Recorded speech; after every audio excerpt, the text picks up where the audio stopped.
Chapter 51, The Grounded Ritualistic Magic. Using magic to settle an IOU. Is he trying to curse his debtor to death or create counterfeit notes? I might not have a solution to the problem, but I can finish you instead. All sorts of thoughts appeared in Klein's mind as he looked at old Neil oddly. He seriously considered the possibility of calling the cops. No, of informing the Nighthawks. Old Neil shot a glance at him and said, peeved, I can see ignorance, foolishness, and the weak and shameless disbelief in your eyes. Did Dunn tell you the maxim of the mystery priors? Do as you wish, but do no harm. Although this maxim originated from the secret and evil Moses Ascetic Order organization, Beyonders who choose the path of Moses Ascetic Order have proven that it's right through their own experiences. As long as one strictly abides to it and shows the needed fear and reverence, the risk of losing control will be minimized. The contrary has similarly been established. Your suspicion towards me is an insult to mystery priors. Sorry, Klein did not hesitate to apologize. He had indeed forgot that Dunn Smith had once mentioned the maxim. Old Neil was not truly angry. In a blink of an eye, he chuckled. A pity, very few Beyonders choose to be seers. There is no corresponding maxim to help you. But I have Emperor Rosel's diaries. Yes, strictly abiding to the maxim has a hint of acting. Klein suddenly came to this thought as he nodded as if in deep thought. Old Neil did not continue. He removed the vases and other items from the round table and placed them in a corner. Immediately following that, he took out both a crimson, red, and black candle from the silver chest. He explained, if ordinary people attempt ritualistic magic, they have to follow the results from astromancy or read corresponding manuals. They have to choose suitable dates and times. For example, the day representing the goddess, the period when she rules over the moon. But for us Beyonders, especially Beyonders good in this domain, there's no need for that. Our acute spiritual perception and potent astral projections are key. Of course, if you are not confident about the ritualistic magic you are attempting, it's best to choose a suitable date and time.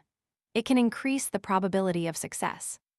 All right, this is based on a premise. Remember carefully to abide strictly by the rules.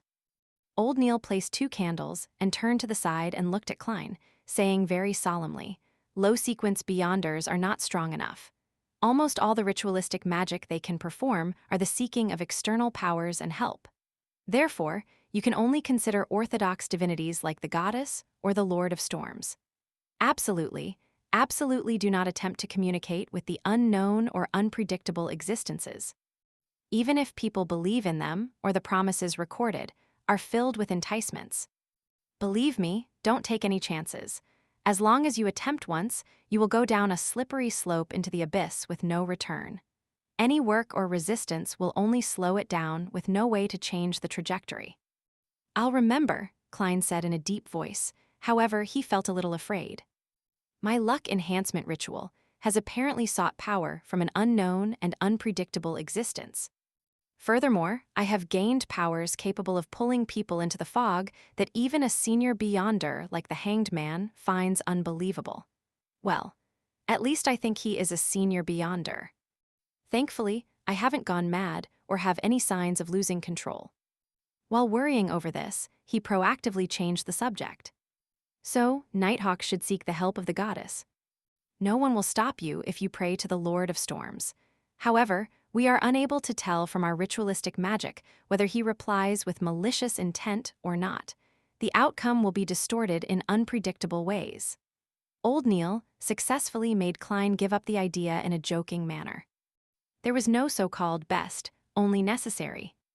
After his exhortations, Old Neil picked up a crimson red candle and said, by using candles made of moonflowers and dark red sandalwood, it will represent the goddess's identity as Lady of Crimson in the ritualistic magic.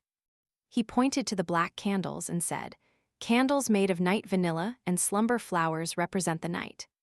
As he spoke, he placed the black candle on the top left end of the round table, while the red candle was placed on the top right end. Why do we symbolize the goddess with only 2 candles? She is also the mother of concealment, empress of misfortune and horror, and mistress of repose and silence. Old Neil chuckled. That's right, this is something I wished you asked. Before their fall, the Moses ascetic order had a very good relationship with the church. Their beliefs and results on ritualistic magic have heavily influenced us. They believe that all objects are numeric. Every number has a spirituality, and in ritualistic magic, 0 represents the unknown or chaos. It symbolizes the state of the universe before it was born. 1 represents a beginning, the first creator. 2 represents the world and various divinities that were produced from his body. 3 represents contact between divinities and material objects to create all things. Here, using 2 candles represents the goddess, while the 3rd candle is for you. Which 2 candles and which 2 symbols to have depend on the intended effects of the ritualistic magic. 3 begets all things. All things stem from 3. Klein could not help but recall certain things from his previous life.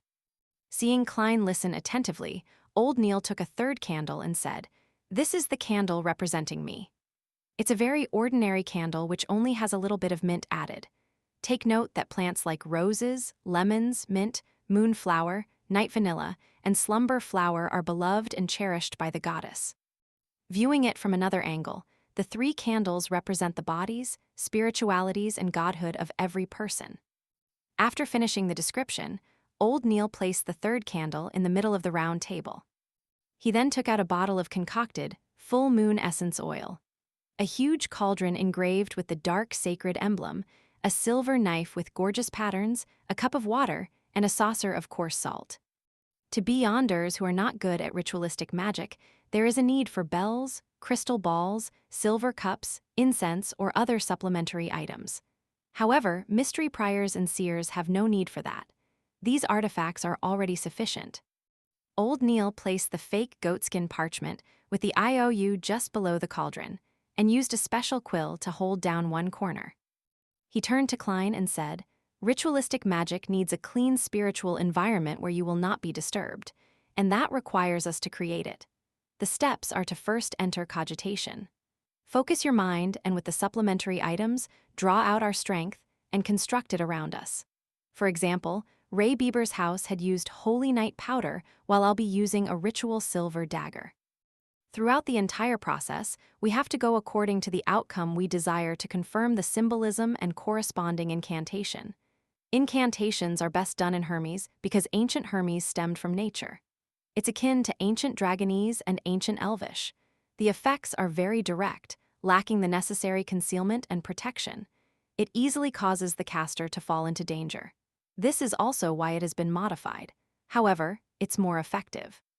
All right, I have to focus on the ritualistic magic. I won't explain things to you any further. Pay attention by watching and listening.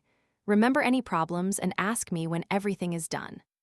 All right, Klein took 2 steps back and trained his eyes on old Neil. Old Neil's eyes rapidly darkened as invisible wind around him spun. He was silent for a moment, going from left to right, then up to down, using his psyche to cause friction and consecutively light up the 3 candles. Following that, he picked up the silver knife and stabbed it into the coarse salt. Then, he chanted in Hermes, "I sanctify you, blade of pure silver. I cleanse and purify you, allowing you to serve me in this ritual. In the name of the Evernight goddess, the Lady of Crimson. You have been sanctified." After a short but powerful syllable, old Neil drew a silver knife and inserted it into a cup of clear water. Then, he raised it and pointed to the space beyond the round table. He aimed the blade tip in the periphery and took a step forward, circling the round table. Every step he took made Klein feel an invisible energy spew out of the silver knife. It was filled with spirituality as it connected with the air, forming a completely sealed wall. After walking 1 round, the altar was completely isolated from its surroundings. Old Neil stood in front of the round table and put the silver knife down. He picked up the bottle of full moon essence oil and dripped 3 drops on the black, dark red, and ordinary candles. Sizzle! A thin mist emanated as everything seemed to become veiled in mystery. Old Neil put down the glass bottle and looked at the fake goatskin parchment silently for 2 minutes. Then, he picked up the quill and drew a mark he controlled, a square that framed all the content, indicating that he was in control of the debt. Following that, he drew another cross, indicating that it was cancelled.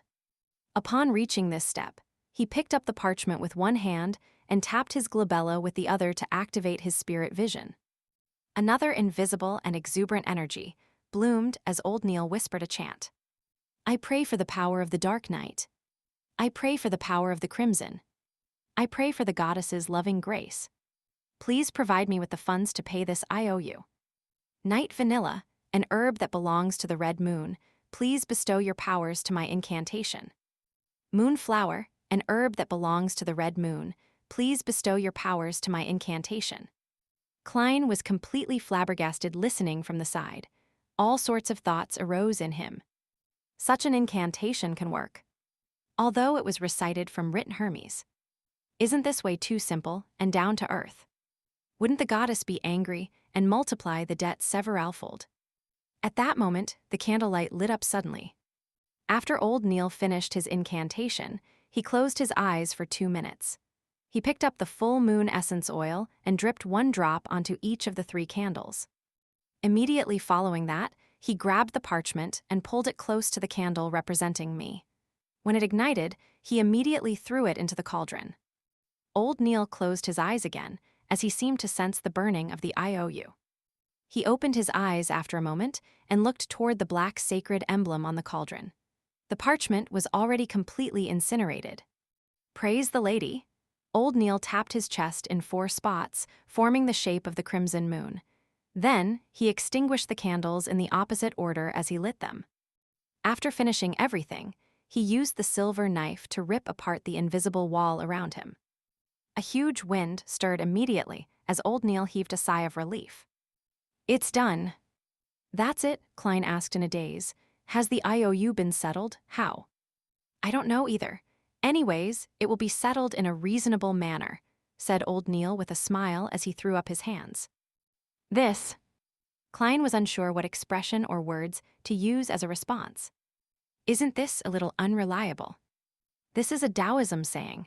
Tao begets one, one begets two, two begets three begets all things.